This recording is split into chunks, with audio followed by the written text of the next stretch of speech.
Meeting will come to order. This is the meeting of the Sound Transit Board of Directors for Thursday, November 21st, 2024. I want to welcome everyone attending the meeting, both in person and via Zoom. I'm obviously attending via Zoom today as I, as well as Board Member Summers, are at a conference. I want to make note of the fact that November is Native American Heritage Month. We'd like to acknowledge the original caretakers of the land we occupy today. At Sound Transit, we are honored to serve some 14 tribes, and we are committed to uplifting Indigenous voices and honoring the treaties and sovereignty of our tribal partners. I encourage you to learn more about the tribes in our region in celebration of Native American Heritage Month. For board members joining via Zoom, please turn your camera on and state your name prior to making any comments or asking any questions so that the public and your fellow board members will be able to know who it is who is speaking. Katie, would you please call the roll? Nancy Backus. Claudia Balducci. Board Member Balducci is present. Angela Burney. Here. Board Member Burney is present. Bruce Denmeyer. Here. Board Member Denmeyer is present. Cassie Franklin. Here. Board Member Franklin is present. Christine Frizzell. Here. Board Member Frizzell is present. Bruce Harrell. Here. Board Member Harrell is present. Jim Castema. Roger Millar. Here. Board Member Millar is present. Ed Prince. Here. Board Member Prince is present. Kim Roscoe. Here. Board Member Roscoe is present. Dave Summers. Here. Board Member Summers is present. Dan Strauss. Dave Upthgrove. Pete Von Reichbauer. Here. Pete Von Reichbauer is present. Christina Walker. Here. Board Member Walker is present. Ramai Zahalai. Here. Board Member Zahalai is present. And Dow Constantine. Here. And Chair Constantine, there is a quorum of the board at this time. Thank you, Katie. Notes from the chair. First, due to an error in the notice letters to some affected property owners, the board will need to consider Resolution 2024-26 related to a property acquisition package for the OMF South project after 3:00 p.m.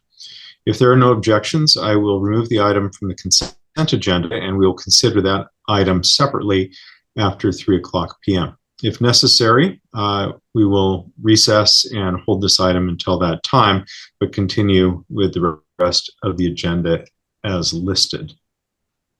Hearing no objection, it is so ordered. Your meeting packet includes the monthly contract report. This report includes contracts and contract modifications executed in October 2024 under the authority delegated to the CEO. And speaking of the CEO, I'd like to now turn to John Sparman to begin the CEO report. Thank you, Chair Constantine and members of the board. Good afternoon. I have a couple of things I want to touch on today under my comments. First one having to do with disruptions that's coming up.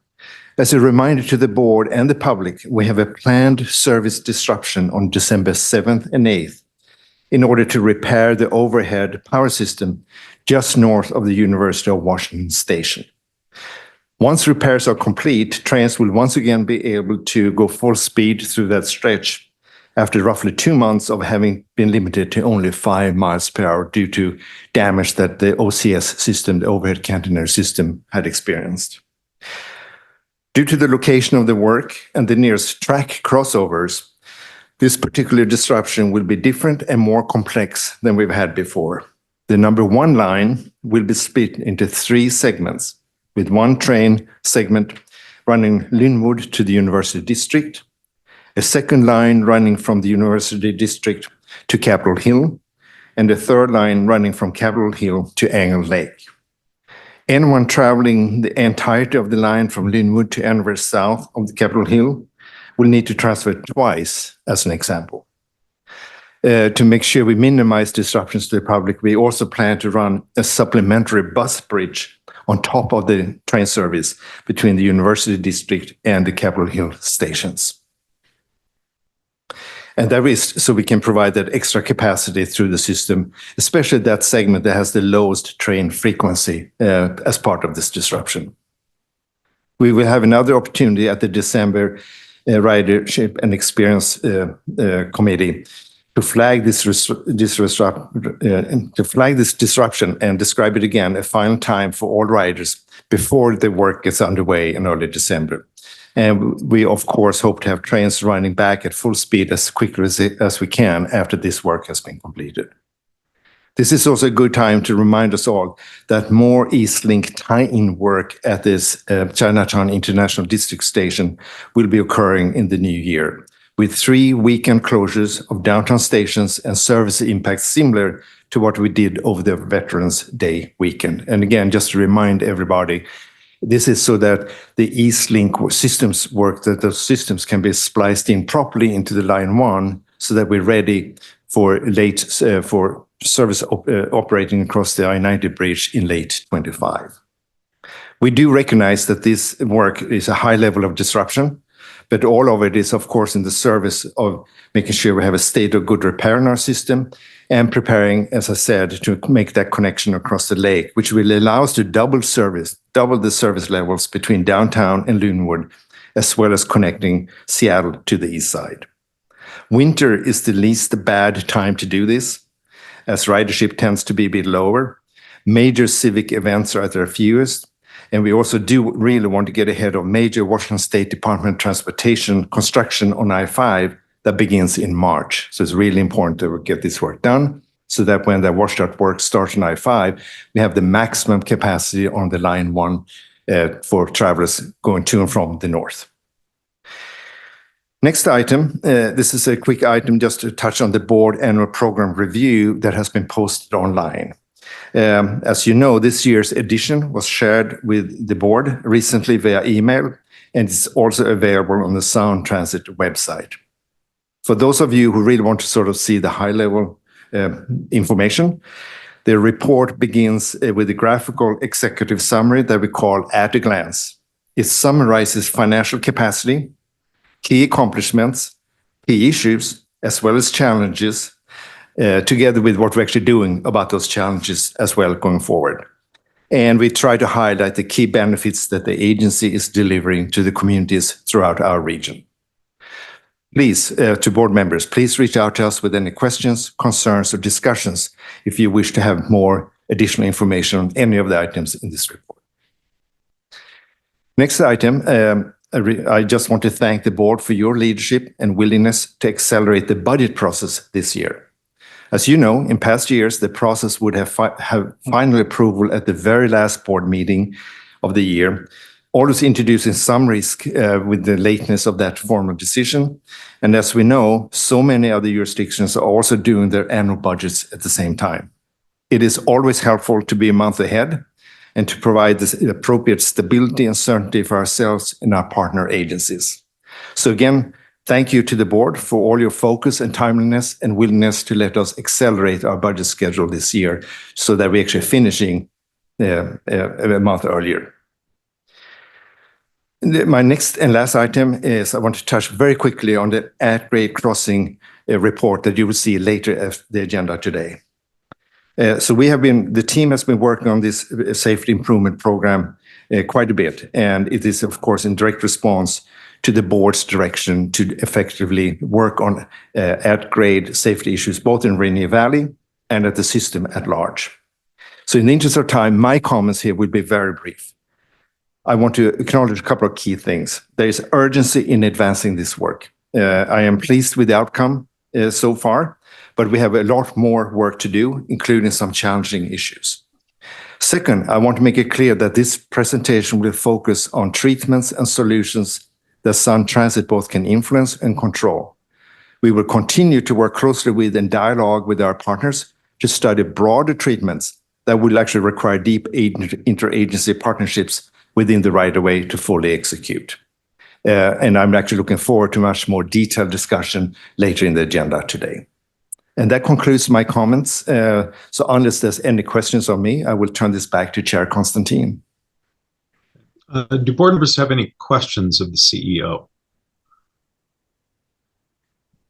Just scrolling through to make sure I don't miss anyone. Okay, seeing none, thank you, Jaron, for your report. We now turn to public comment. The board welcomes public comment as an important part of the public process. Comments are received and considered by the board in its deliberations. First, written public comment. Board members will have received written comments submitted before the board meeting. I'll now ask Katie to read the names and summaries of those comments. Katie.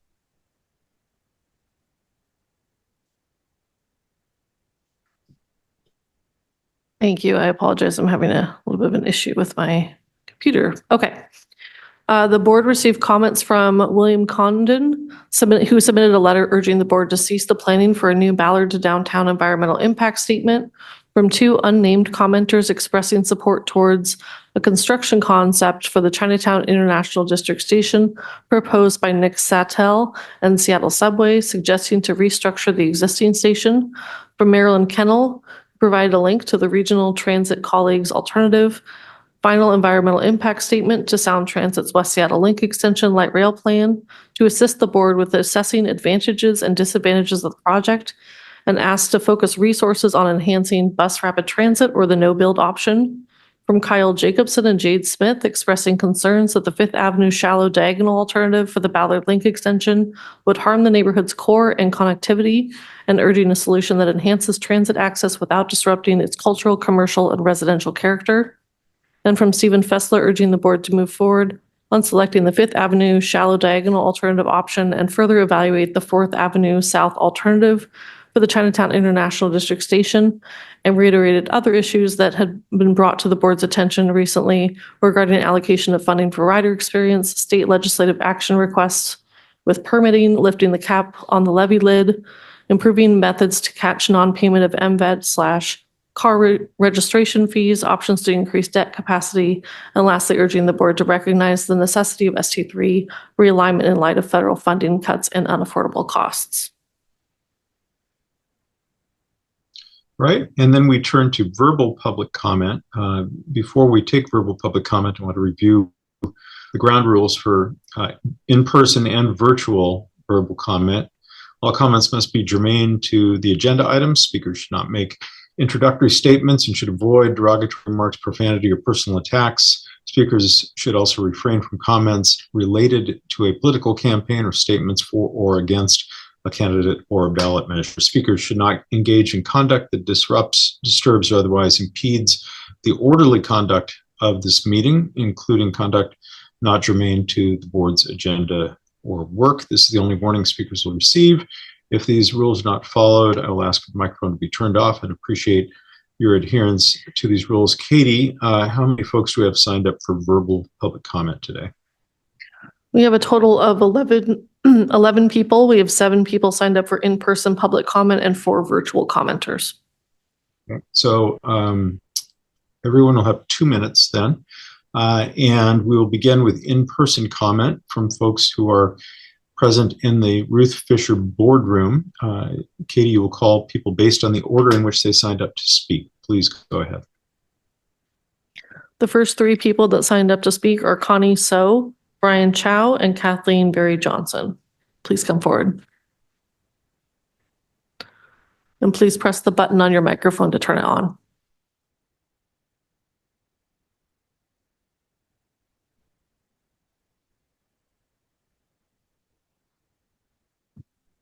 Do I start? Okay, I'm Connie So, president of OCA, Asian Pacific Advocates of Greater Seattle, and a teaching professor at the University of Washington's American Ethnic Studies Department. I've lived in Seattle for over 56 years. My family has lived in Seattle much longer than that. They've been in Chinatown International District almost since its founding in Seattle. Right now, I'm ashamed, frustrated, and angry about the seeming indifference of the Sound Transit King County Council to the needs of the Chinatown International District. We seem to have an understanding, and then you do something underhanded. Is Fifth Avenue off the table? It's been 52 years since concerned members of the CID protested against Kingdom. It's been 2 years since the CID's elderly Asians, businesses, and other residents protested the potential destruction of Fifth Avenue in the CID. Each time we came together to stop various entities from bulldozing our neighborhoods. Why do folks keep continuing wanting to demolish our area, to kill off our businesses and community that have already suffered so much during the pandemic and the increasing hate that has not disappeared? Is Fifth Avenue off the table? Are you hoping that the community won't notice because most of our residents are limited English proficient? And it's clever that's not officially from an elected official. And then the sentiment is only made public to a lot of us 2 days ago when the cyclone is much bigger news. Wasn't it? And the other thing I want to point out is ironic, is that the institution that a lot of Chinese have contributed to in America, the railroads, it's the same institution trying to kick out our neighborhood. Wasn't it already decided it's not going to be Fifth Avenue? Why make us go through a whole choice between North, South, and Fourth Avenue that could have divided our neighborhood? So 2 years after Sound Transit said it was not going to demolish Fifth Avenue, we're at it again. We're having to gather our people, get the word out, stop the people from bullying us. Again, my final words is, isn't it enough that our communities have suffered outright discrimination? Thank you. Stop bullying us.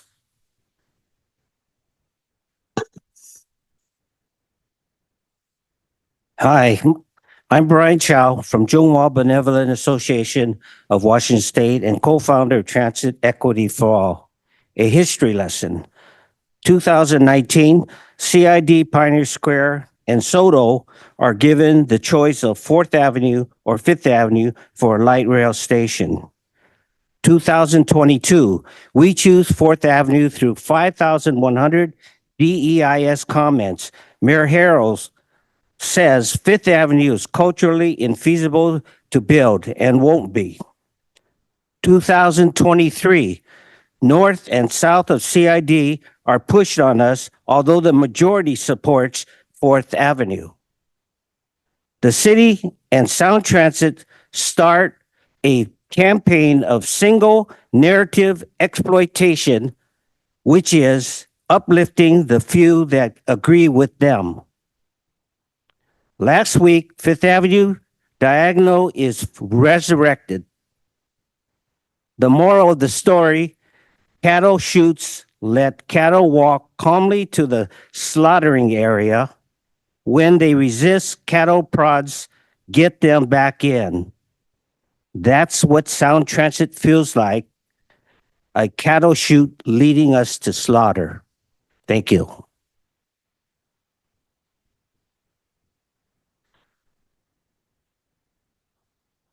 Good afternoon. I'm Kathleen Berry Johnson, Executive Director of Historic South Downtown, a state-created organization serving to elevate the voices of Pioneer Square and Chinatown International District. We appreciate receiving the further studies update at this month's System Expansion Committee. We were somewhat surprised to see the 5th Avenue diagonal alternative subject to the further studies. As this board has concluded during the initial DEIS discussion, any 5th Avenue alternative poses significant unmitigable risks to a low-income immigrant BIPOC community. Thank you to SEC Board Chair or SEC Committee Chair Balducci for reiterating that at the SEC meeting last week. I am raising this today because our community is concerned to see the 5th Avenue diagonal again. If Sound Transit views 5th Avenue diagonal as a potentially viable option, we believe it's crucial that you share that in a more direct and candid and transparent way. If 5th Avenue diagonal reappeared in the further studies report to do dot some I's and cross some T's, well, that's fine. But we want to make it clear, particularly to new board members and staff who weren't part of the discussions in the initial DEIS, that the Sound Transit Board and this community have concluded that any 5th Avenue alternative risks unmitigable adverse impacts to the CID. In addition to recognizing that any 5th Avenue option remains unmitigable, we continue to request and believe work is being done internally to remove 5th Avenue from use as any type of baseline or benchmark for measuring the costs or construction impacts for any alternatives still under consideration. As then board member McDermott said in March of 2023, other segments of the line had their baselines adjusted to include only feasible options. This neighborhood only asks for similar treatment to prevent embedding an unmitigable choice in all of the decisions at hand. HSD continues to be grateful for the chance to work as partners to Sound Transit staff and board. We want to focus on an end result that maximizes connectivity and ease of rider experience, but that does not sacrifice a fragile, equity-seeking community like those in South Downtown.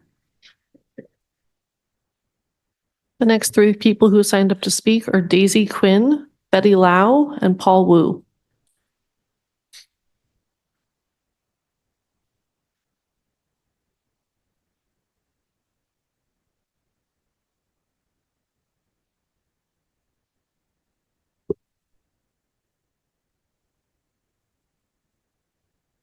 I'm here to speak about the elevator to the pedestrian overpass at Lakewood Station.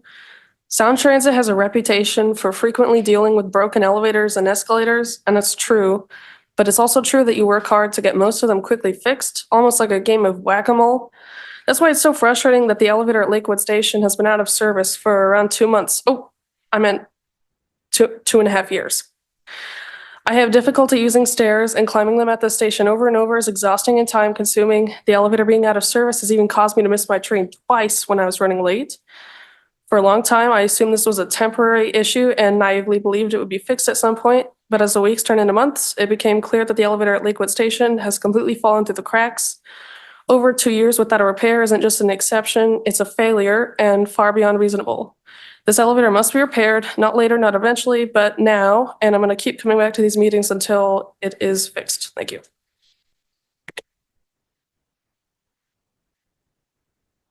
Hello, I'm Betty Lau, speaking on behalf of Seniors in Action today.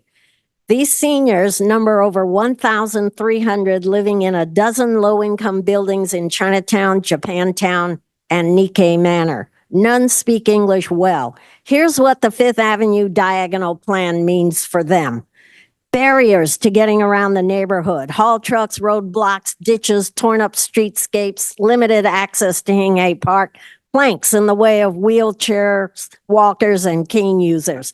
That's not right. Long-term street closures blocking emergency vehicles from coming in and transporting seniors to life-saving emergency room care. That's not right. Cutting off access to and relocating health clinics, shops, and restaurants seniors depend on for culturally appropriate healthcare goods and foods. That's not right. Lack of planning for seniors with dementia, Alzheimer's, vision, hearing, and mobility issues who walk around outside. That is not right.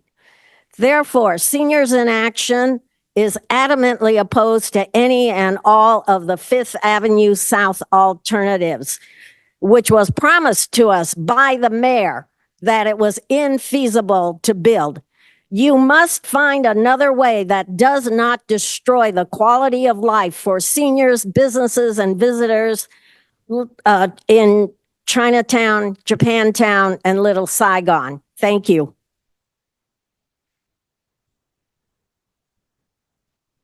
Good afternoon. About 5 years ago, I came to speak in front of the board. Okay, start counting over again.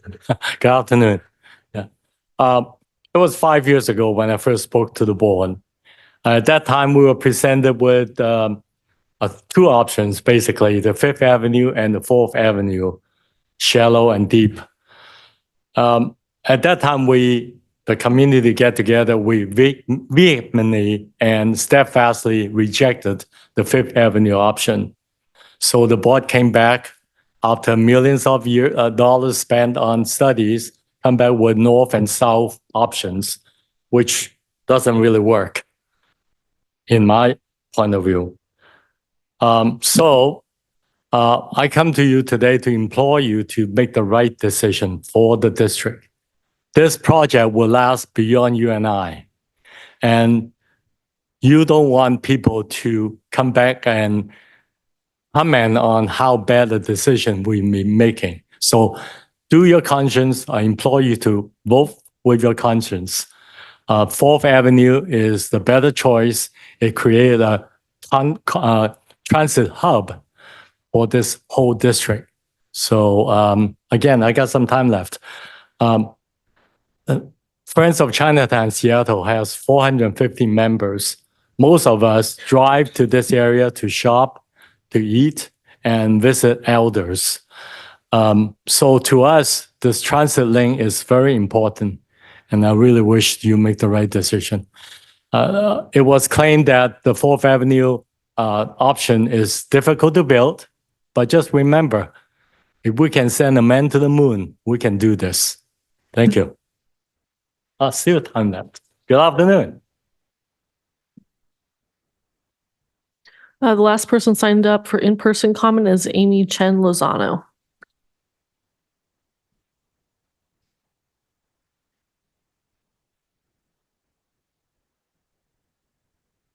Good afternoon, board members. My name is Amy Chen Lozano, and I represent OCA Greater Seattle Asian Pacific American Advocates. For the newer members of the board, here's some background. Years ago, for the Chinatown International Station, a bunch of options were presented, one of which was the Fifth Avenue station, which would not only take away 1/3 of Chinatown and also appropriate land from marginalized people of color.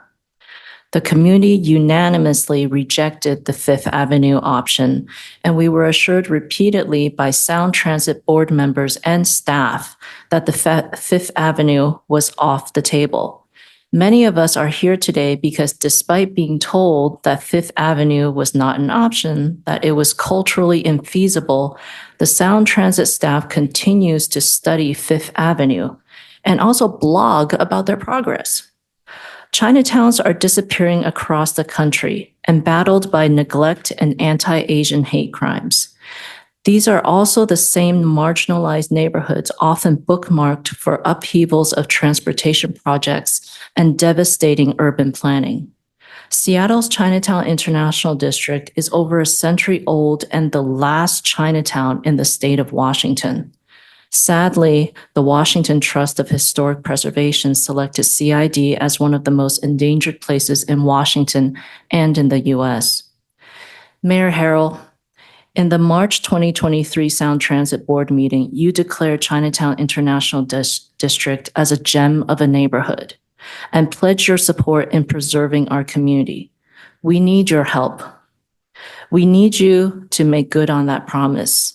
Please tell your fellow board members and the Sound Transit staff to remove Fifth Avenue as an option. Stop using it as a comparison. Stop studying it. If it's truly off the table, take it off the table. Chair Constantine, that is everyone who signed up for in-person comment. We do have 4 people signed up for virtual public comment.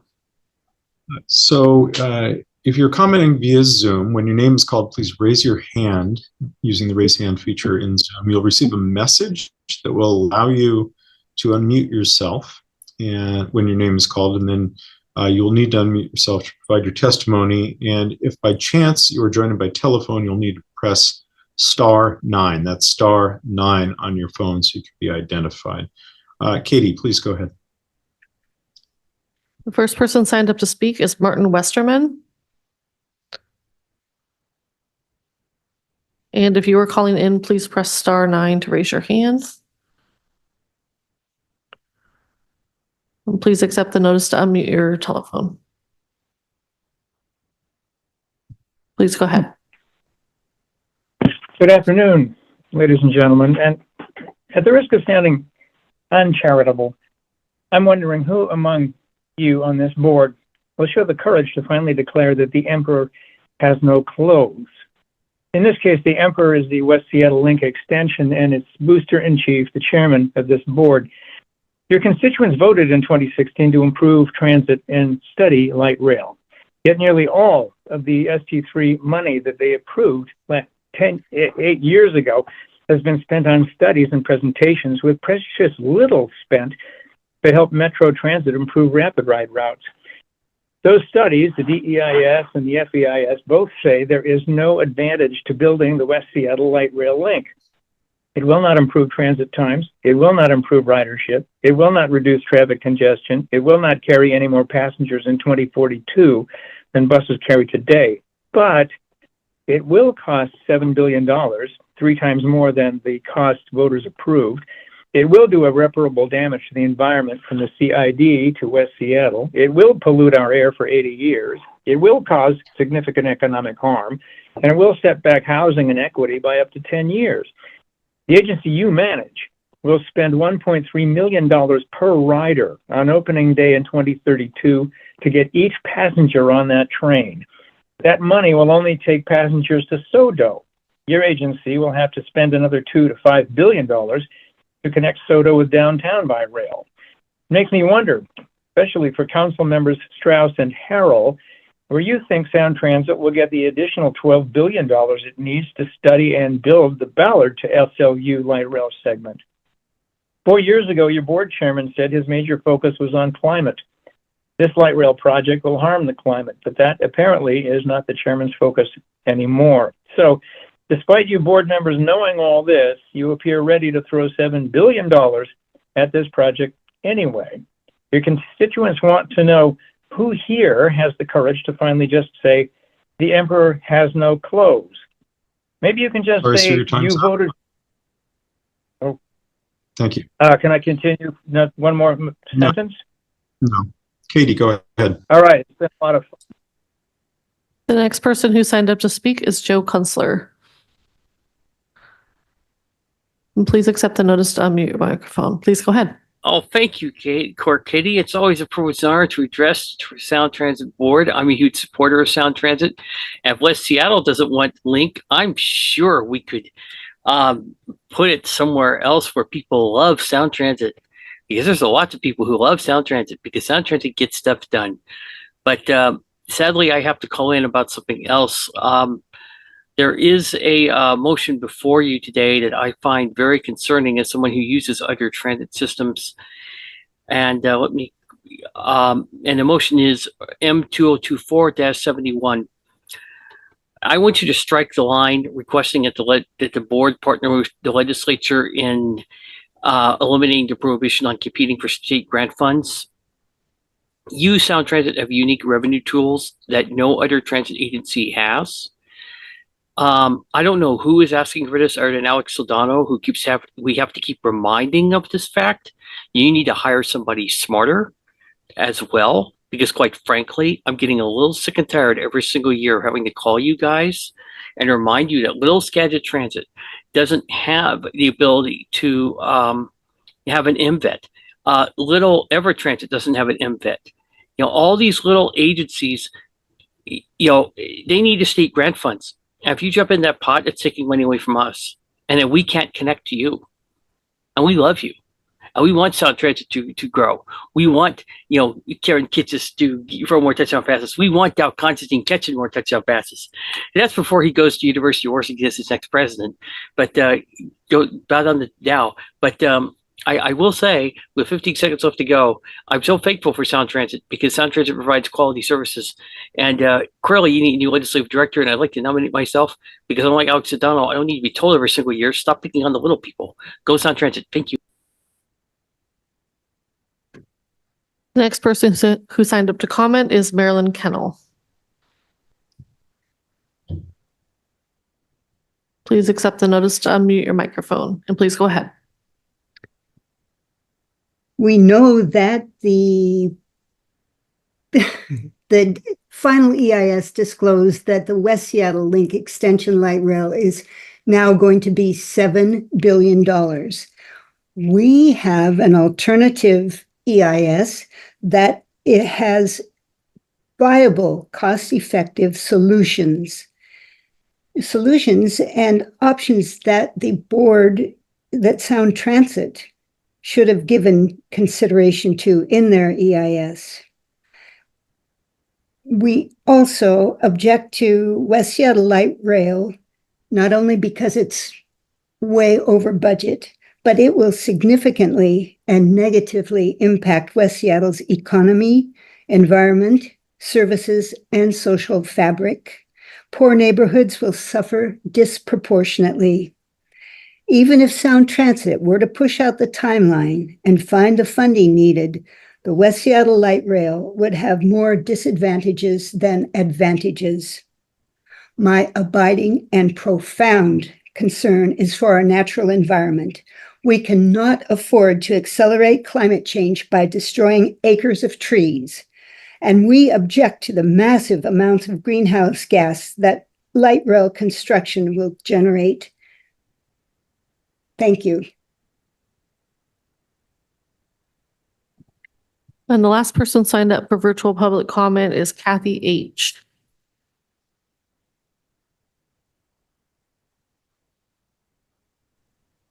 Hi, Please go ahead. Hi, this is David, representing Kathy. So, we keep getting emails from the Puget Sound Transit Center about the lot that is located in South 330th in Federal Way. The thing is, there is a wetland on the lot, and then I know like in Washington State we are trying to be green and clean. Well, that's kind of like one of the last piece of wetland that's in the Federal City currently.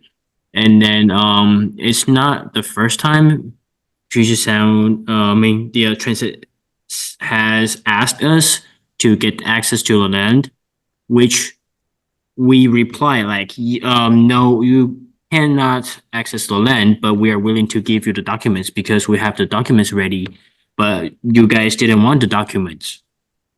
So this has been happened over the years, and then now we just received another mail stating the same thing, and is trying to acquire the lot. So I would like to know what will be the lot be used for, since it's a wetland. And then that's all I have for now.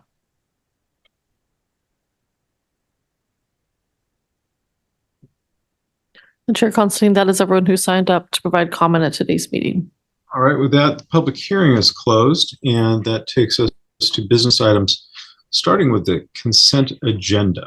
The consent agenda includes a number of items, and one that I announced earlier, which will be removed and heard after 3 o'clock. So Katie, will you please read the items on the consent agenda into the record? Yes, resolution number R 2024-26 has been removed. What remains on the consent agenda are the voucher certification for October 2024, the minutes of the October 2024 Board of Directors meeting, the motion number M 2024-69 authorizing the CEO to enter into an agreement with the City of Bellevue to temporarily reduce transit parking requirements at Bell Red Station to facilitate construction of transit-oriented development. Motion number M 2024-70, reappointing Mr. Scott Lampy and Mr. Paul Thompson to the Community Oversight Panel for a third term of 3 years beginning December 1st, 2024 and expiring November 30th, 2027. Motion number M 2024-71, adopting the Sound Transit 2025 State Legislative Program and directing staff to evaluate and engage in issues that impact the agency as it continues to implement a regional high-capacity transit system. Motion number M 2024-75, authorizing the CEO to execute an amendment to extend the existing commuter rail rolling stock maintenance agreement with the National Railroad Passenger Corporation for the continued maintenance of sounder locomotives and cars, including the cost of fuel, in an amount not to exceed $29,785,893 for a new authorized agreement amount not to exceed $386,929,580. And motion number M 2024-76, appointing Lisa Bogardus as the labor liaison to the Sound Transit Board for the remainder of the unexpired labor liaison term beginning December 1st, 2024 and expiring December 31st, 2027.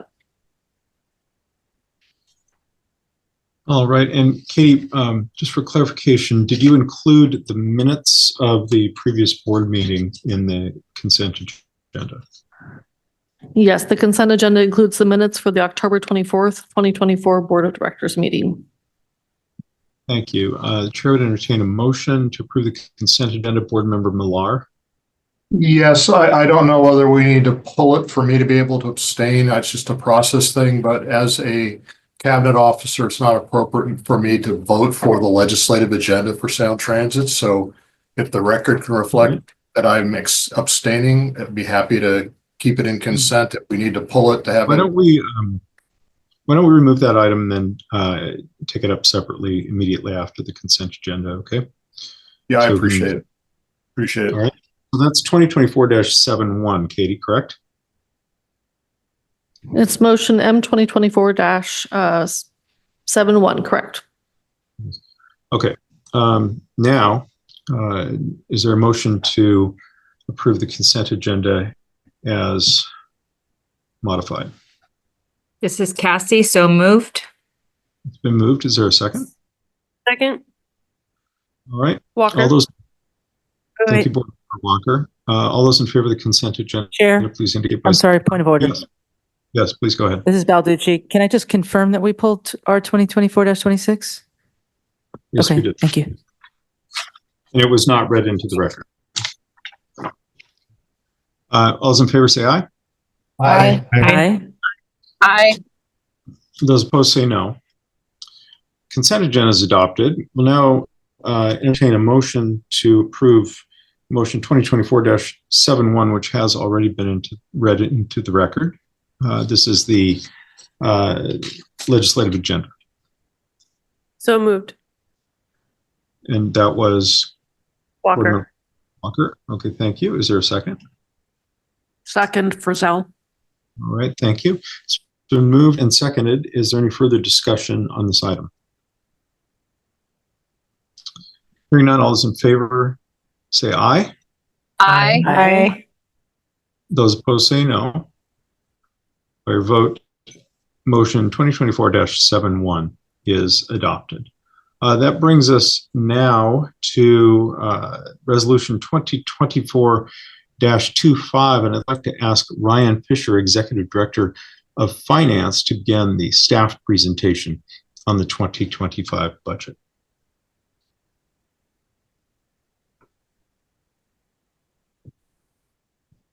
Thank you, Chair Constantine and other members of the Board of Directors of Sound Transit.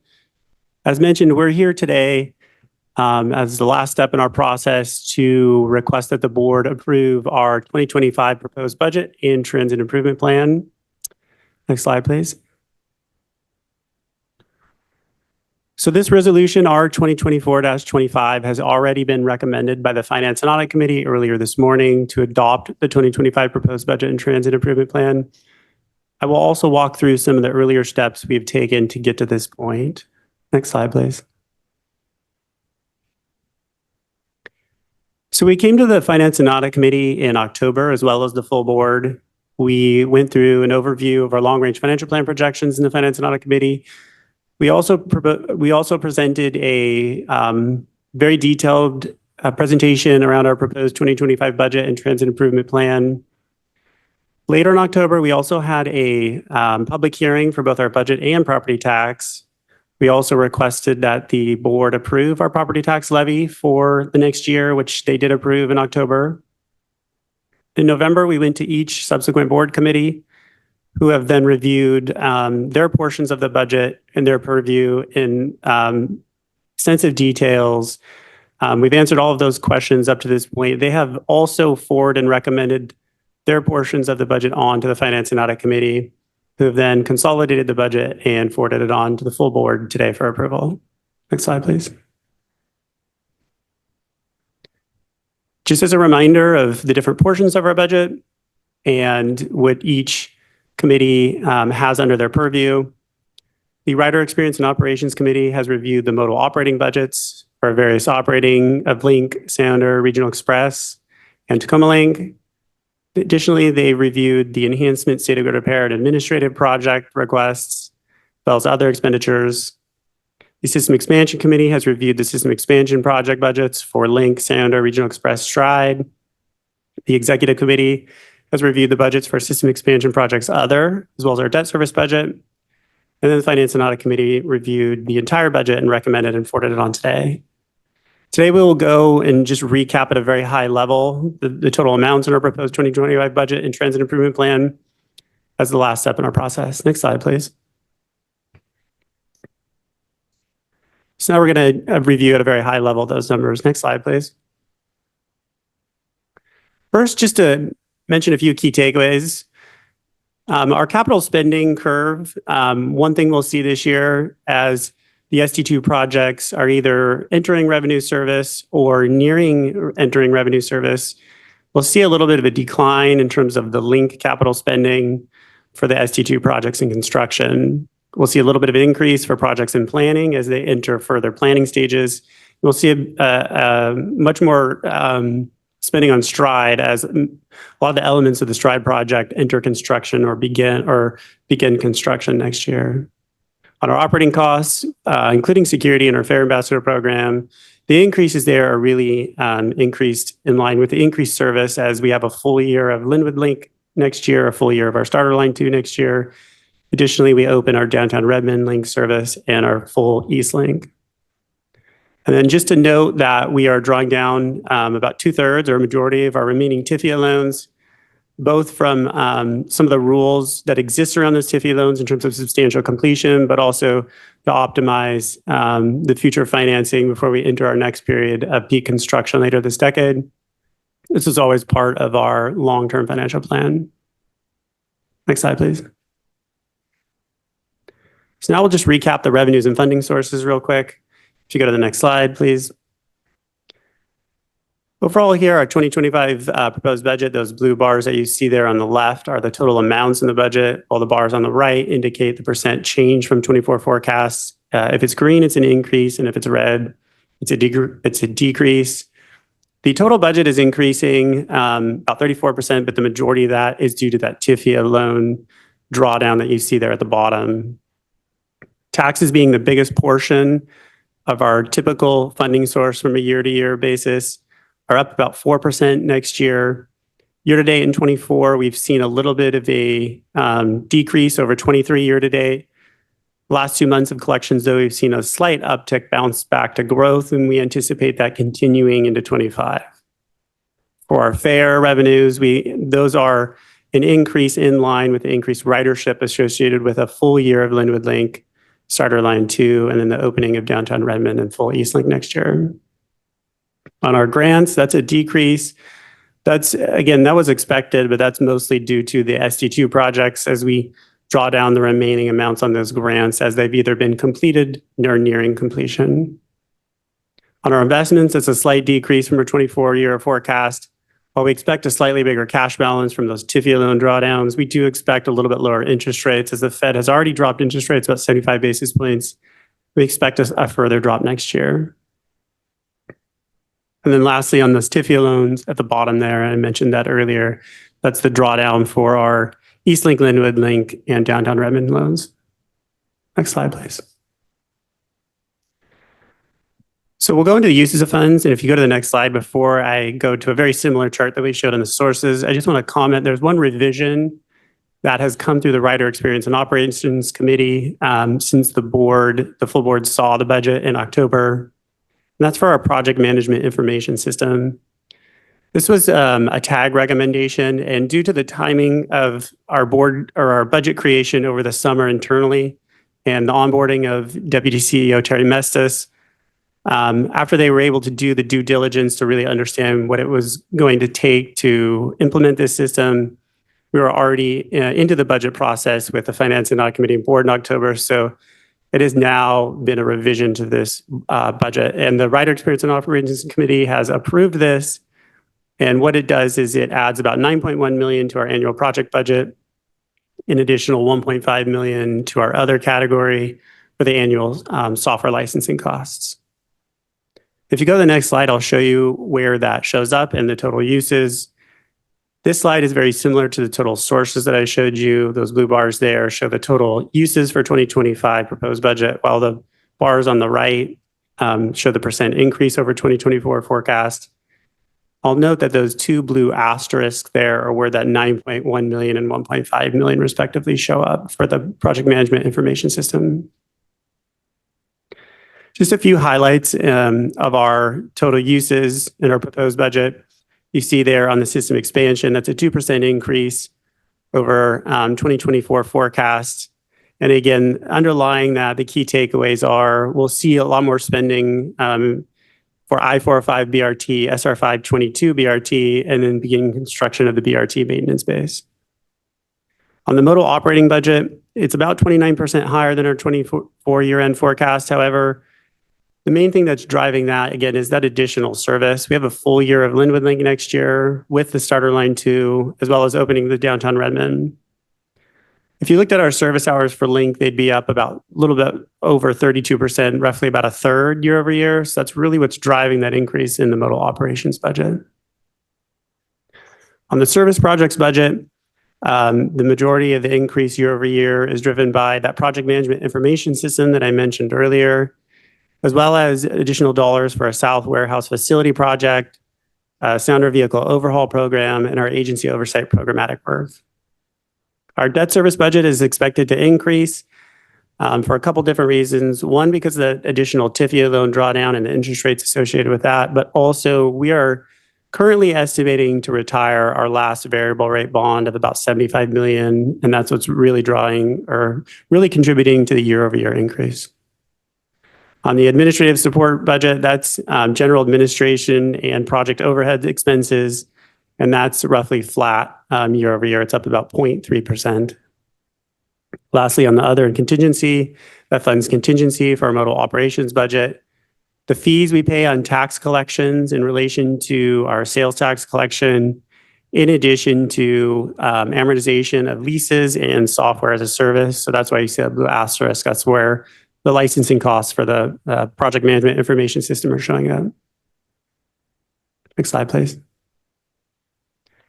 And now I'll recap the proposed TIP changes for 2025. Next slide, please. So the currently adopted transit improvement plan shown at the top there is $25.6 billion. That includes last year's board adopted transit improvement plan, in addition to board actions taken through October of this year. With this budget, we are requesting that the board effectively ratify that to add a net $269 million to get to that $25.84 billion number. The majority of the changes year over year are that project management information system I mentioned, in addition to a Link light rail vehicle overhaul, as well as the administrative support project that I mentioned earlier.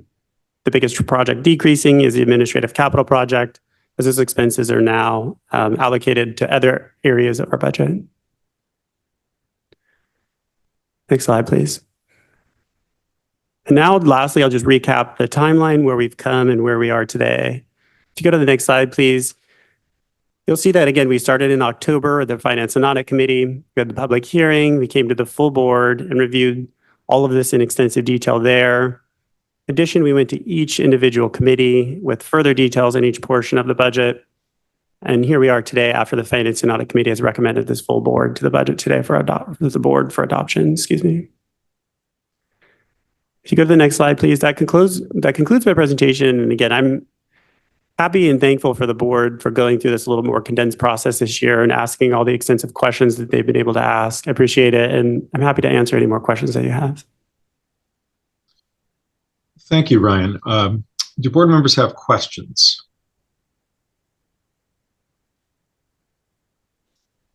Questions? I know that everyone has seen the budget and parts of it in your various committee meetings over the course of the last few months.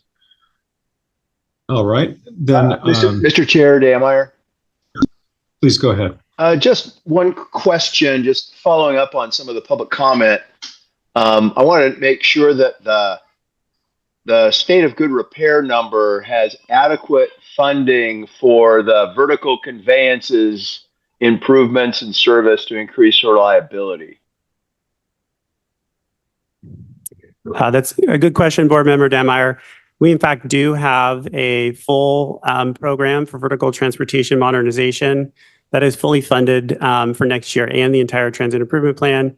In addition to, we have maintenance dollars for a high level of preventive maintenance that is included in our operating budget. I do know that there's going to be an additional presentation that's brought forward to the Rider and Experience Operations Committee in the next few months regarding that full state of good repair program, as well as specifically that vertical transportation program. Thank you. Thank you, Mr. Chair. Thank you. Further questions of staff? Katie, would you please read the item into the record? Resolution number R 2024-25 is a motion of the Board of the Central Puget Sound Regional Transit Authority adopting an annual budget for the period from January 1st through December 31st, 2025, and adopting the 2025 Transit Improvement Plan. Is there a motion to approve Resolution 2024-25? Walker, so moved. Bernie, I'll Been second. moved. Is there? Okay, moved and seconded. This item does require 12 affirmative votes, so we will be calling the roll. Is there any further discussion? Katie, will you please call the roll? Nancy Backus. Claudia Balducci. Aye. Board Member Balducci votes aye. Angela Burney. Aye. Board Member Burney votes aye. Bruce Danmeyer. Aye. Board Member Danmeyer votes aye. Cassie Franklin. Aye. Board Member Franklin votes aye. Christine Frizzell. Aye. Board Member Frizzell votes aye. Bruce Harrell. Aye. Board Member Harrell votes aye. Jim Castema. Roger Millar. Aye. Board Member Millar votes aye. Ed Prince. Kim Roscoe. Aye. Board Member Roscoe votes aye. Dave Summers. Aye. Board Member Summers votes aye. Dan Strauss. Dave Upthgrove. Pete Von Reichbauer. Aye. Board Member Von Reichbauer votes aye. Christina Walker. Aye. Board Member Walker votes aye. Gurmai Zahalai. Aye. Board Member Zahalai votes aye. And Dow Constantine. Aye. And Chair Constantine, with your vote, that's 13 affirmative votes. By your vote, Resolution 2024-25 is adopted. I want to thank our staff and everyone for your hard work on the 2025 budget. We now will have a presentation to the board on at-grade crossing program draft master plan. This was foreshadowed by the CEO during his comments at the start of the meeting. And I would like to ask Moises Gutierrez, who's our Deputy CEO for Agency Oversight, to begin the presentation and invite others to join. Thank you, Mr. Chair and members of the board. Again, my name is Moises Gutierrez, representing Agency Oversight. The report you will witness here in a few minutes is responsive to Board Motion 2024-45, which the board advanced earlier this year. I would note that this report is similar but much more comprehensive to the one that was intended for the board last month, which focused on the Rainier Valley section of the at-grade safety improvements master plan. As you may recall, the board meeting went a bit long, so we did not have the opportunity to go through this in detail. The presentation and report today do include all the projects and opportunities across all Sound Transit modes system-wide, and as I said, inclusive of the Rainier Valley portion of the system. As CEO Spartman said at the top of this meeting, we recognize that we are talking about human lives. And as such, we remain committed to advancing this work with urgency, but not in a vacuum. We do intend to continue to work closely with the community. And we look forward to your input through this conversation and, of course, your feedback as we proceed. And I will now turn this over to my colleague, Victoria Morris, who will go through this in more detail. Thank you. Great. Good afternoon, Chair Constantine and members of the board. I'm Victoria Morris, and I am the Acting Project Director for the At-Grade Crossings Program. With me today is Anna Huntington, the Deputy Director for the At-Grade Crossing Program, and Brandon Porter, Sound Transit's Acting Chief Safety Officer. Next slide. Today, we are here to present the At-Grade Crossings Program Draft Master Plan in alignment with Board Motion 2024-45, which was approved in July. In this presentation, we will review the program priorities, provide a summary of completed work, and highlight other key aspects of the draft master plan, followed by an outline of next steps.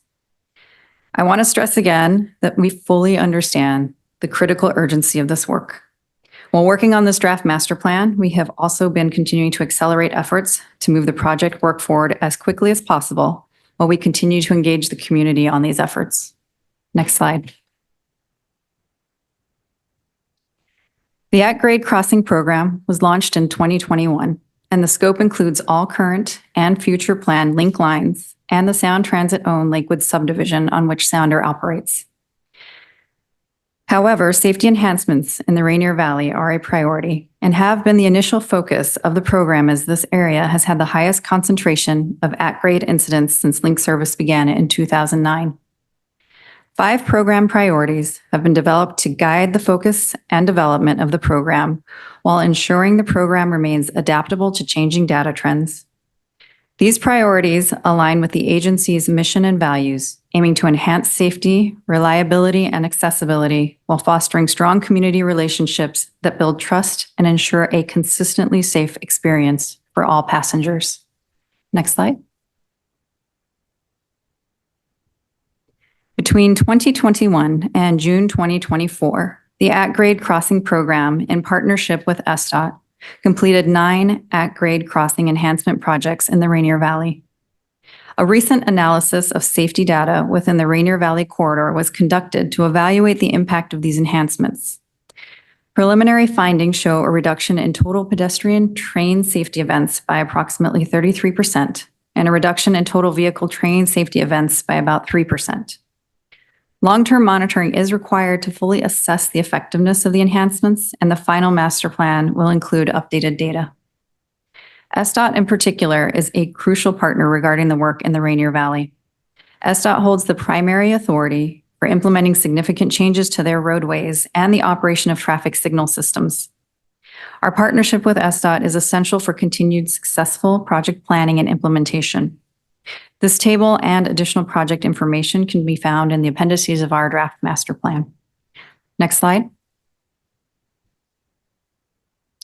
The draft master plan continues this important work and will support our current positive trends. Specifically, the draft master plan supports the development and implementation of projects while providing transparency in the program's approach and project decisions.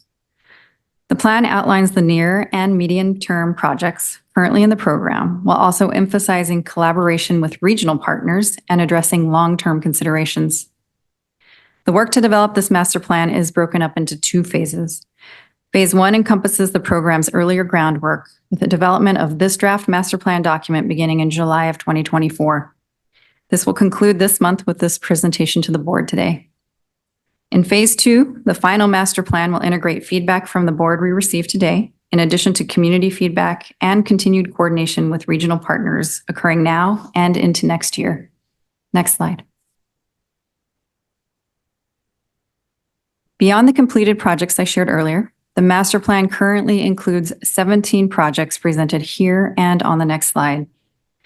We're working to expedite these in the near and midterm. As a reminder, the draft master plan is focused primarily on projects within Sound Transit Authority that we can control and the board can oversee. This project list is not static and will continue to evolve and grow over time. The projects range from ideas that improve signage to leveraging new technology and infrastructure projects. The highlighted projects on the next 2 slides are Rainier Valley focused projects, which is what you saw in the draft plan submitted to the board last month. Next slide. In July, I committed to providing additional details on the automatic pedestrian gates pilot project at the Columbia City and Othello stations in the Rainier Valley. We are approaching a 30% design milestone, and our current projected project completion date is Q2 of 2026. As we progress design, we are working closely with SDOT to assess the potential benefits and challenges, address key questions, and determine whether we can further accelerate the schedule. More information for this project, as well as all of the current projects represented here, can be found in appendices of our draft master plan. The program is actively seeking and evaluating grant opportunities, both independently and in partnership with other Sound Transit project teams and our regional collaborators.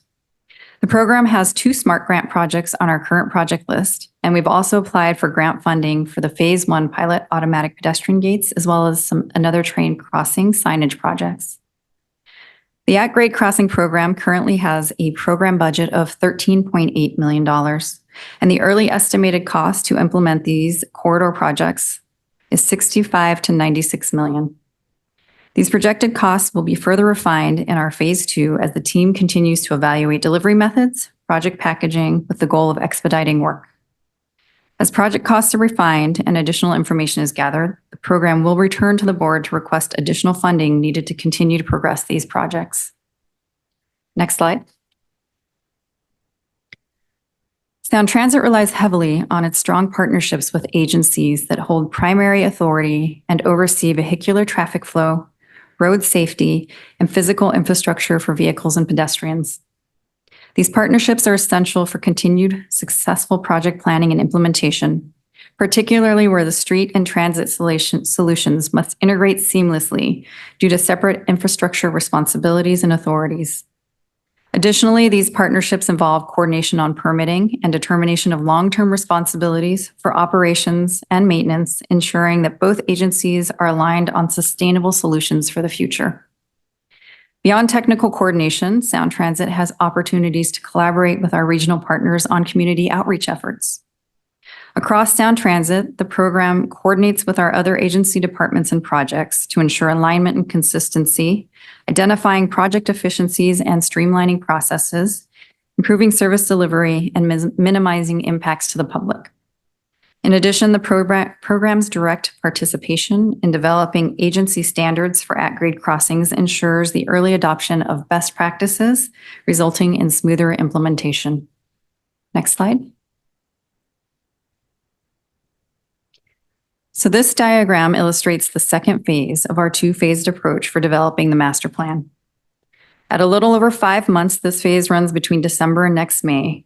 During that time, we will refine criteria and processes. If needed, the team will apply refined criteria to enhancement and risk mitigation strategies, which may result in an updated list of enhancements, including new ones not previously considered in our current phase.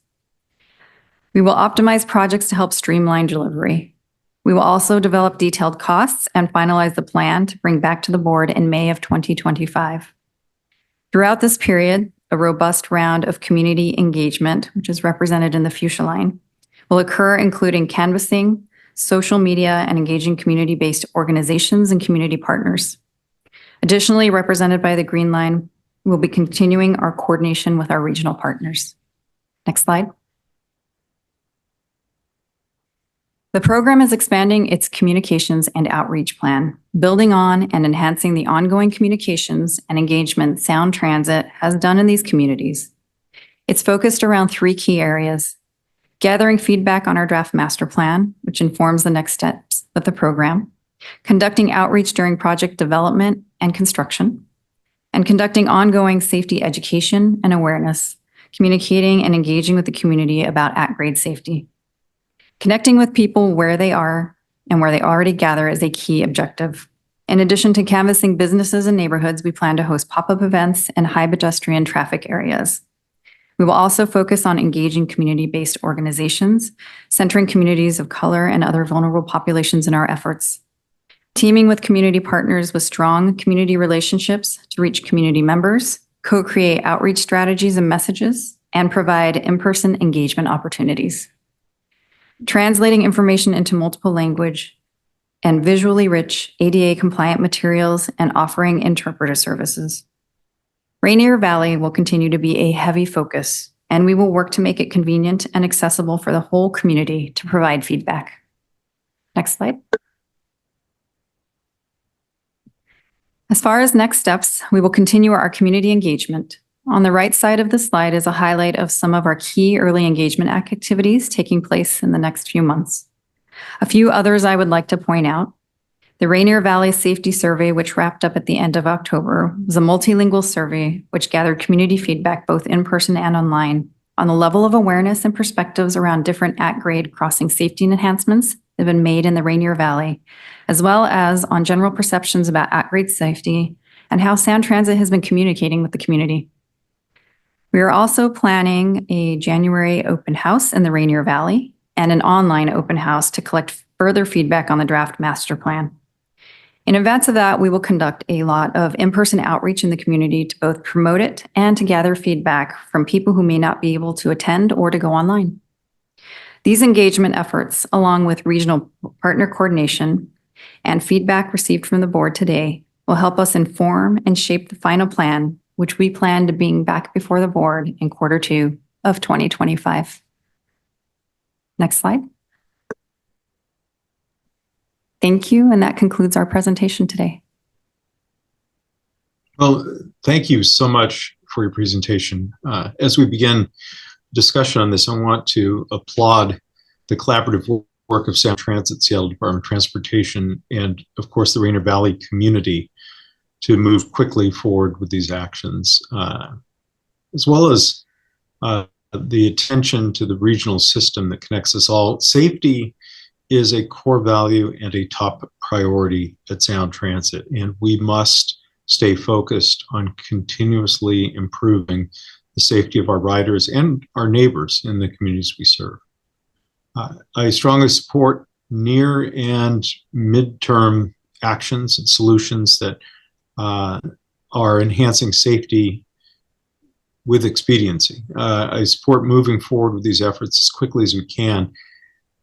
And while we do that, we will continue to challenge the agency, which is to say, challenge ourselves to plan for longer term efforts that will not only improve safety along the lines, including in Rainier Valley, but also improve reliability for riders throughout the region and maximize the resiliency of our rapidly growing program. Between now and the finalization of the master plan next spring, I'd like to see the agency begin planning for long-term options for the community and for the board to consider. One first step would be to look at the operational and system needs to meet future ridership headways and service profiles, including looking at additional north-south alignments. I would like this planning effort to look at operational solutions as well as capital options. It should also include information related to service reliability and the potential need for additional light rail vehicles. We need to think broadly about safety, about reliability, about providing the best product to our customers, and about what is possible in the long term with a focus on our core values and on community-focused objectives.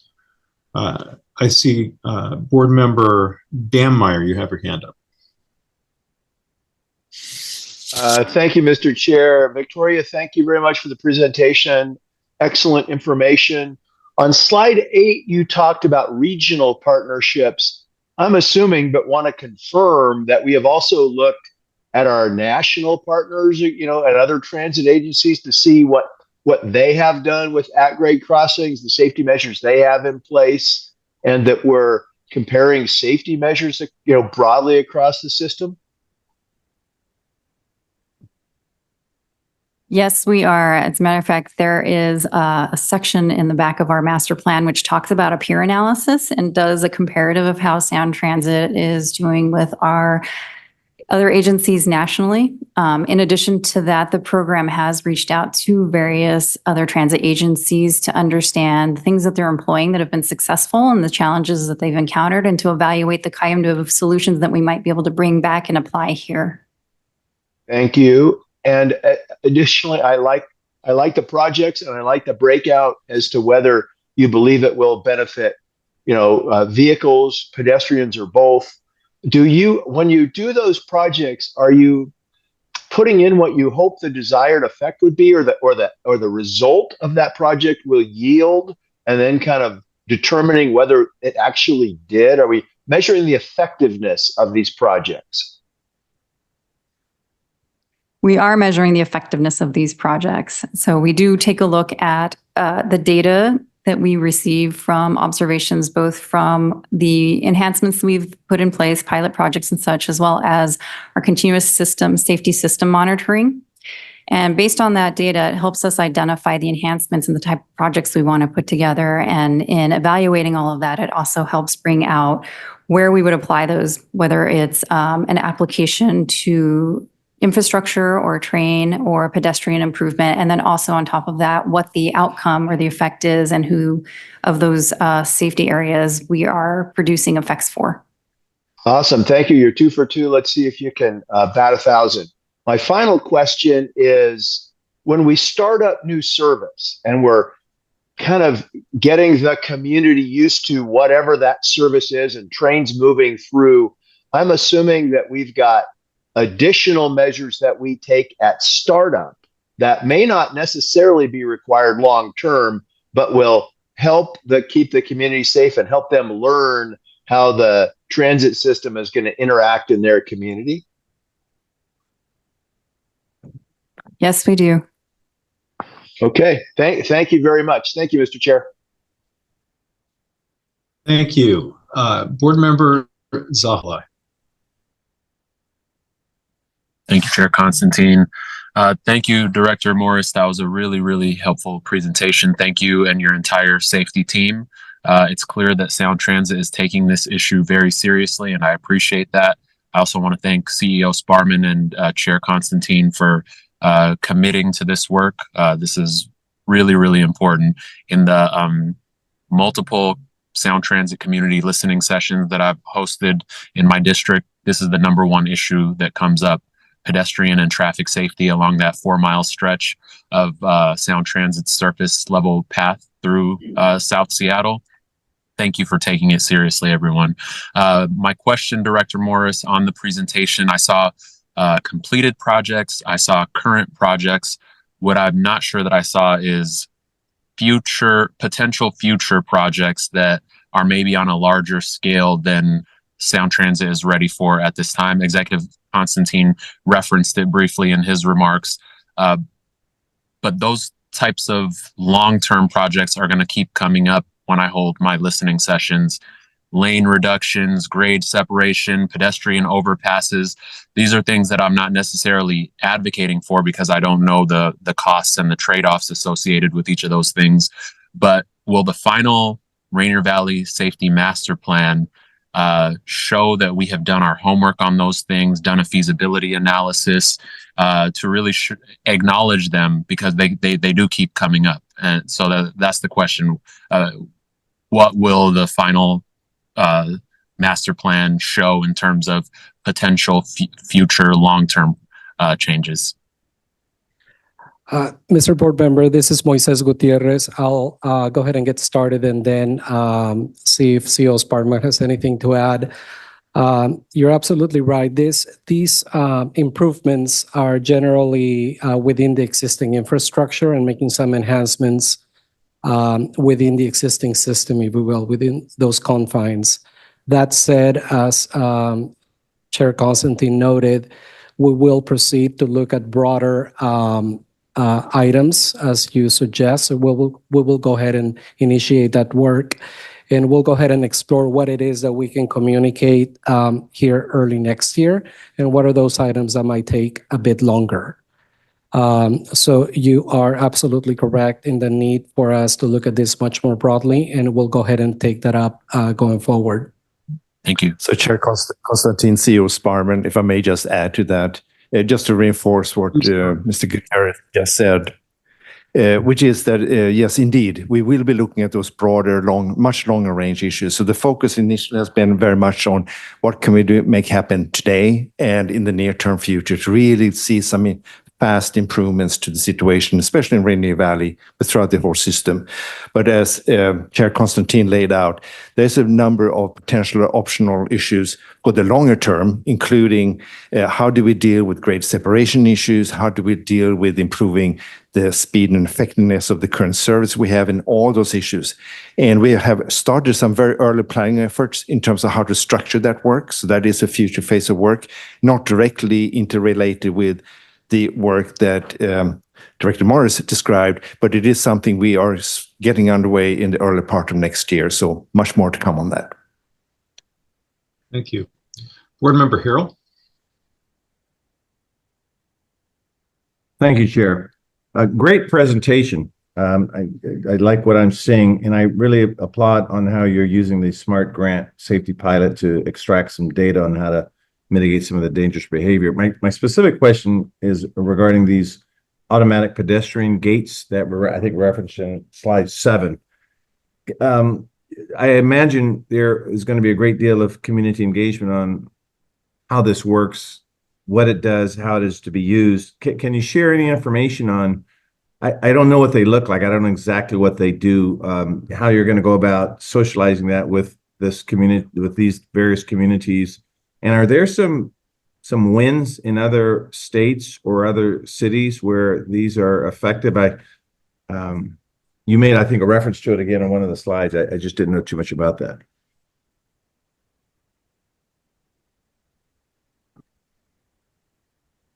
So I'm going to try to draw out a few of the questions that I heard in there. As in terms of what they look like. To be clear, if my question's a little garbled, I just really want to know more about these automatic pedestrian gates. How are you going to engage with the community to make sure they know? And are there other ones that I could sort of turn to talk about? Sorry for the question, Victoria. As wins on how these gates are used successfully. Sure. So I mentioned we're doing a more expansive, robust community engagement process right now. And so as part of our engagement plan, one of the things that we're focusing on are the automatic pedestrian gates in terms of how we want to communicate out what's happening as we work through design, as well as making sure that we're being clear with the community about what the expectations are for impacts and such as we move towards construction and into construction, as well as what to expect as results for implementing that kind of enhancement. There's a lot of, I think I mentioned we're at a 30% design milestone, so there's still a lot of work that we have to do with SDOT as our partners to evaluate how we can get these systems to work in these intersections with all of the complexities that involve things like signal systems and such. So I think as we develop that information and we can understand what our path forward is and what we can clarify to the community in terms of how those effects are going to trickle through, we're making sure to introduce that into the outreach that we plan to do in this upcoming year. In terms of, do we have other areas to point to? I'm actually going to ask my Deputy Director, Anna Huntington, here to chime in because I know she's got some more information on the corridor updates that we're doing for this kind of work. So yes, we are actively studying this, and we plan to expand on that study in early 2025 to gather additional information from peer agencies that have implemented a similar treatment.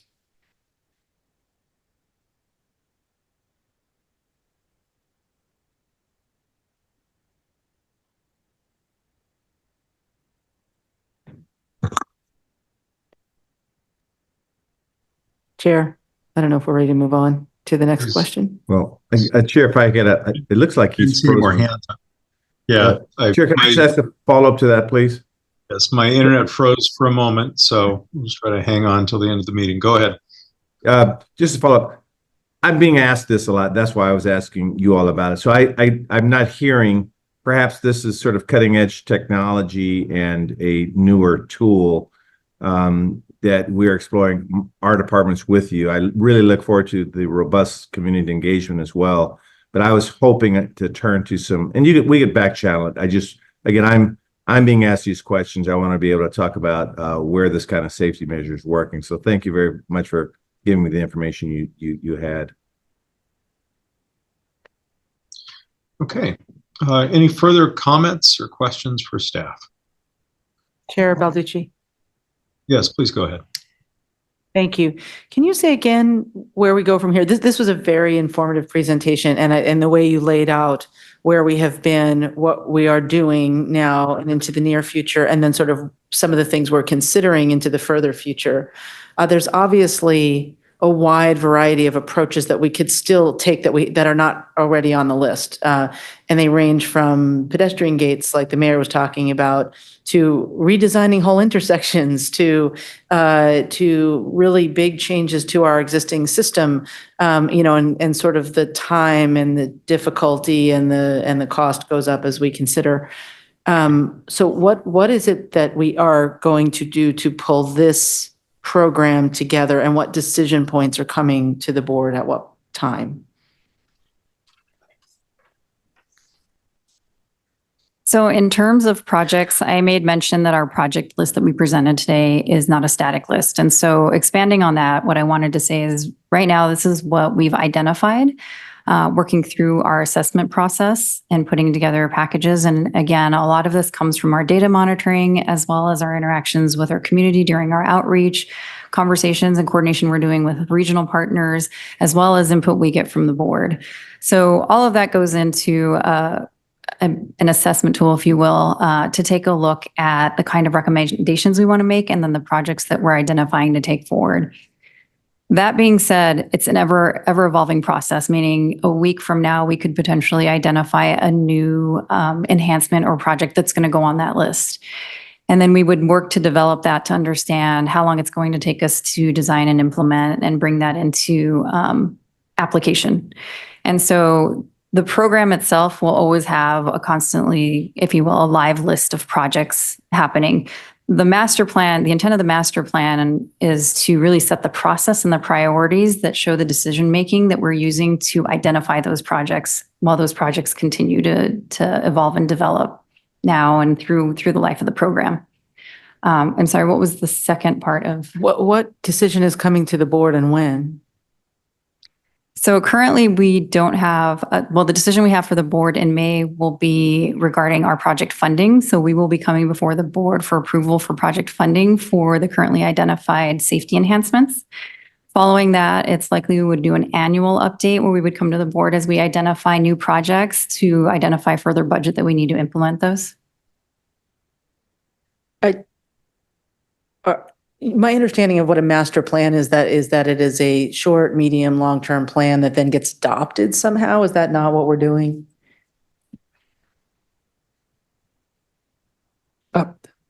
Thank you. I appreciate the question. I think we do intend to come back in the spring once we get this much more updated, and we'll be happy to work with you on the means of adoption. There's a bit more work to be done, and based on the conversation here earlier, there's a need for us to look at broader improvements that go above and beyond what's here. So that's the next milestone, if you will. At this point, we were not looking for an adoption of this, as you will. It's an update, and we would come back in the spring. And I don't know if CEO Spartaman has anything to add. I will just add a very quick comment. So it is true that normally a master plan is formally approved and so forth. This is really a master plan that helps guide us implementing or developing a series of short-term and intermediate-term projects. And absolutely, we will be coming back to the board this spring, because what you're seeing now is a little bit of a, here's some of the projects we're working on. That doesn't mean final decisions have been made. You will see a list of projects with a final recommendation from staff about what we think we should be implementing at what cost. And that will come back to the full board for action this spring. I would like to ask that in the spirit of the board action that was adopted to move this work, that we frame up some kind of board direction about where we're going to go into the future, not just a list of projects now, which of course, because they're current and funded, they're on the smaller end, that we think about how to frame up board direction or policy, if you will, to direct the staff to continue looking into bigger, more systemic things that will make a really bigger difference, that will make the system, noticeably safer, not just marginally safer, if you know what I mean, right? I feel like I don't understand the path to that. So for example, I think most, if not all, of the jurisdictions that we operate in as an agency have got their own safe system plans. They've got Vision Zero plans. They've got whatever they have adopted, and they work on their own street networks, and they invest in their street networks in many different ways to make them safer. We could be part of that.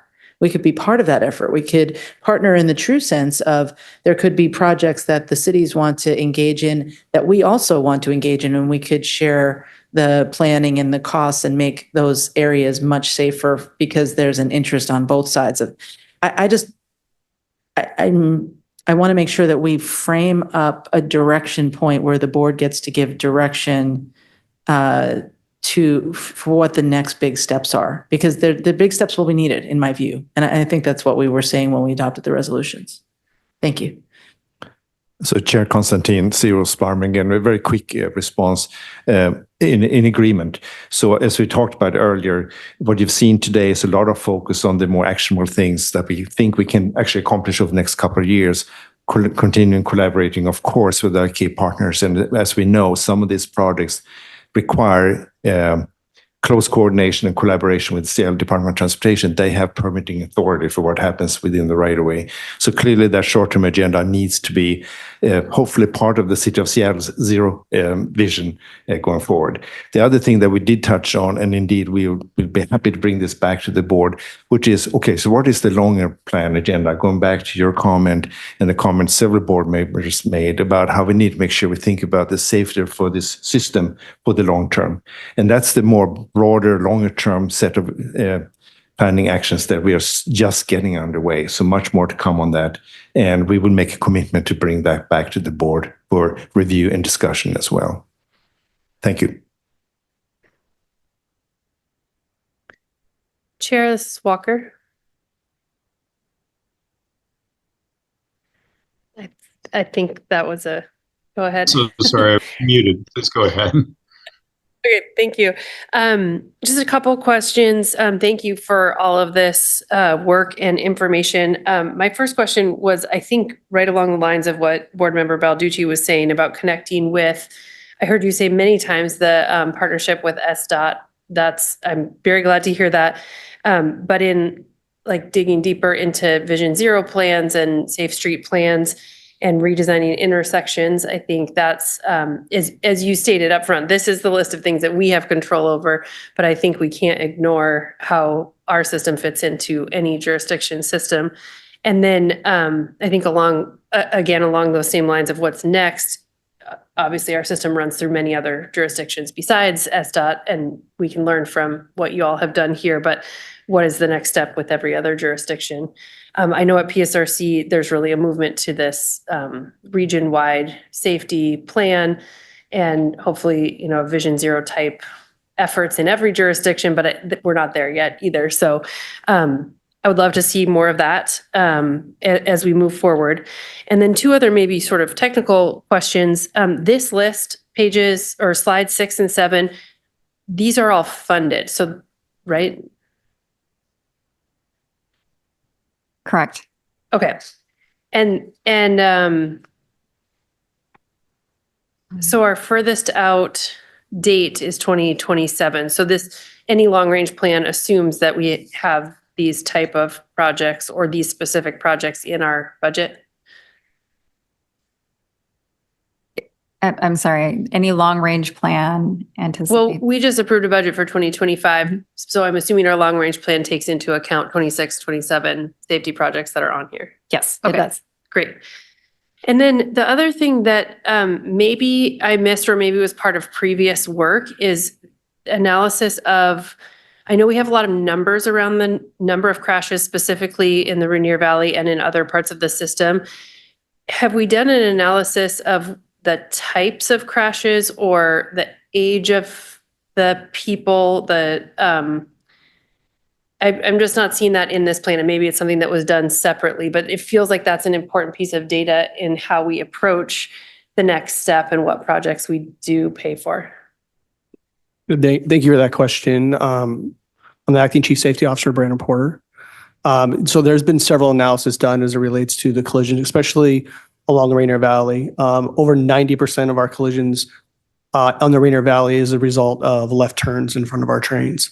So we're constantly evaluating that data and that information. And that's where a lot of these mitigations come from too, right? So we continue to put mitigations in place, evaluate them, we look at the data, whether or not they were effective or not, and then we start our hazard management cycle all the way over again. So there has been a lot of analysis done around that. I will say not a lot of analysis done in terms of things that we just may not have control over. Like one of the things you talked about, like we had one where it was like evaluation of what is the person playing with their radio, right? It's kind of hard for us to really determine if that was the case as a result of the incident. But in terms of like like a left turn in front of a train and they run a red light, that's pretty obvious for us. Okay. And so that information is separate from this plan, but it helped inform it. Is that what I'm hearing you say? That's correct. Okay. Thank you. I think that's all for now. Really excited about hearing next steps and agree that we need some sort of larger policy piece that moves this forward, because I think this is the first step in the, I'm just re-looking at our resolution. This is very clearly the hard work, the heavy lift of that first bullet, but there are other bullets in there in terms of how we move forward. And I think maybe I'm quoting you, Councilmember Balducci, but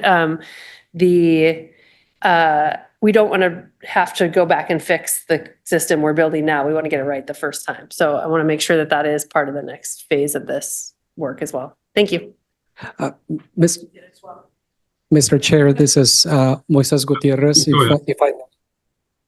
Yes. Thank you, Board Member Walker. I did want to, well, again, thank you for your feedback relative to safety data. I did want to note that as part of the Rider Experience and Operations Committee, we are looking to enhance that information as part of the monthly packet. So we do welcome board feedback at all times. And that's information that we can also incorporate as relevant into the update here when we come back. So thank you. All right. And Board Member Bernie to close. Thank you.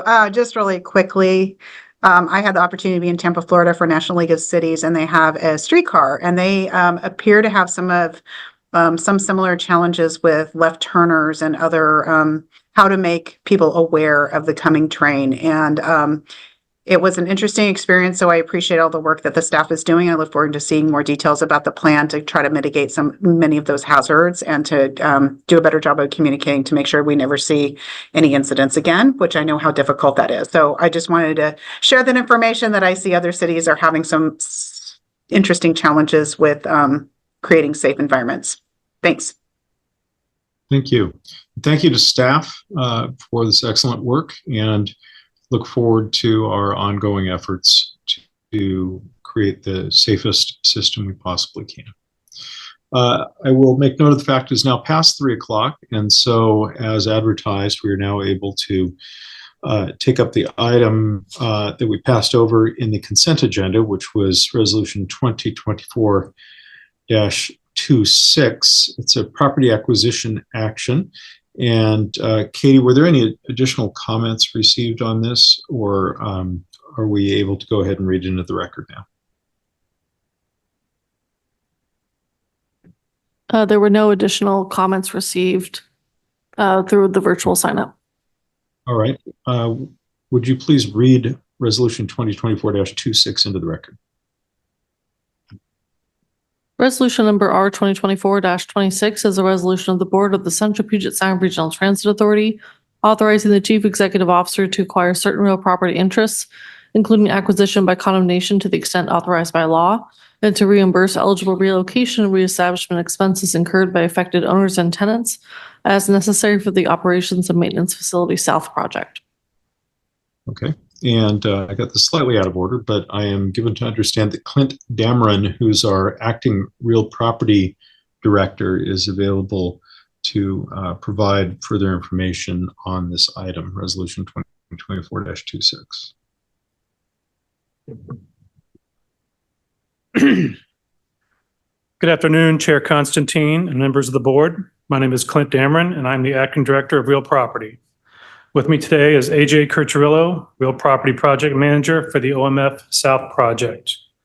This item relates to acquisition of property rights needed for the construction, operation, and maintenance of the Operations and Maintenance Facility South. On June 27th, 2024, the board selected the South 336th Street alternative in Federal Way as a project to be built.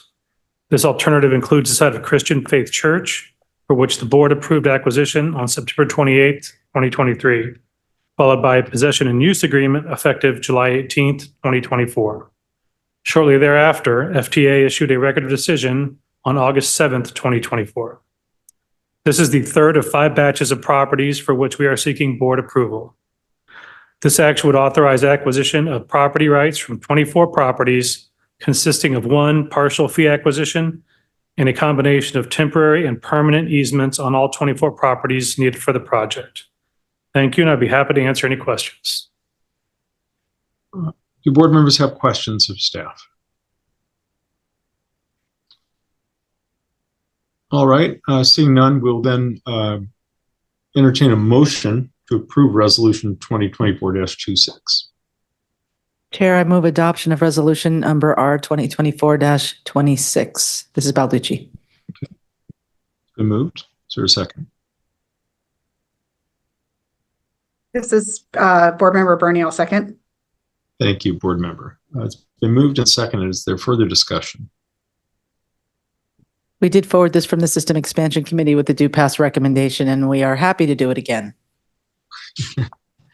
All right. Then that brings us to a vote. All those in favor of resolution 2024-26 indicate by saying aye. Aye. Aye. Those opposed say no. Resolution is adopted.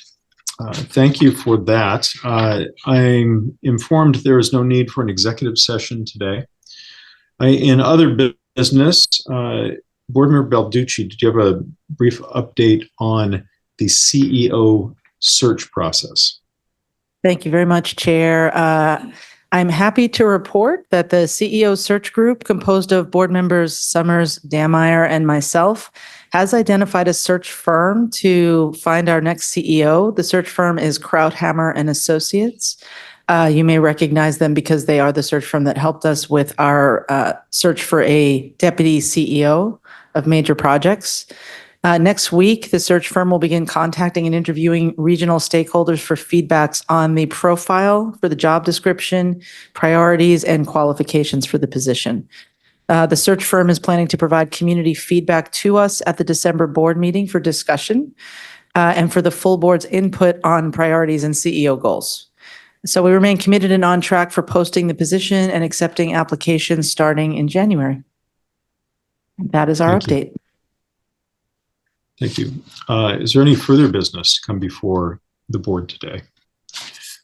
Hearing none, our next regular Board of Directors meeting will take place on December 19th from 1:30 to 4 o'clock in the Ruth Fisher Boardroom, as well as on Zoom. That board meeting, I'll remind you, is on the third Thursday in order to avoid obvious holiday conflicts, just like today's meeting.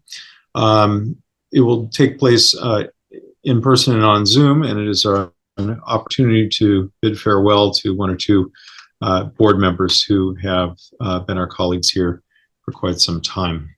So not to be missed. If there's nothing further to come before the board today, we are adjourned. Thank you.